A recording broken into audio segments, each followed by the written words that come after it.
Hey everybody, welcome back to Alive Again Alliance's Glimpse into the Bible.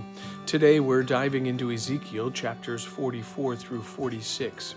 These chapters are a powerful reminder that when God shows up, everything changes. Now, if you've been tracking with us through Ezekiel, you know that God's presence left the temple earlier because of Israel's sins. It was this heartbreaking moment, like watching someone walk away from a relationship that was once so full of love. But here in these chapters, God's presence returns. The glory of the Lord comes back through the east gate, the same gate it left from. It's as if God is saying, I haven't given up on my people. I'm not done with you yet. And maybe someone listening today needs to hear that. God's not done with you either. You might have wandered off, your heart might have grown cold, but He's still the God who restores. Now, Ezekiel 44 starts off with this special detail. That east gate where God's glory entered, it stays shut. Why? Because the presence of God had entered through it. That's His way of saying, this is holy ground. You don't just stroll in and out like it's your backyard gate. It's a reminder that worship isn't casual, it's sacred.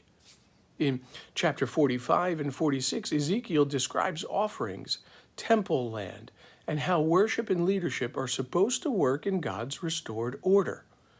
And listen, I know when we read about measurements, sacrifices, boundaries, it can sound a little boring.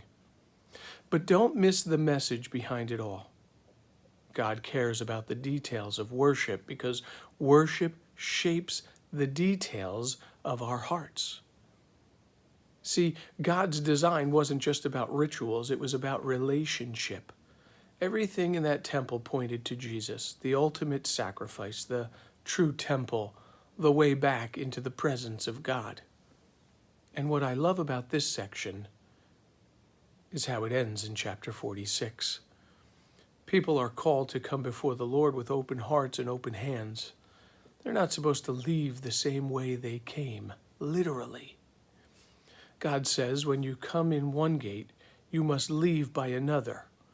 Translation, if you've been in the presence of God, you shouldn't walk out unchanged. That's the heart of true worship. It transforms us. It moves us from guilt to grace, from fear to faith, from just going through the motions to genuine devotion. So today, let me ask you, when's the last time you felt the very presence of God stir something new in you? Have you been worshiping on autopilot?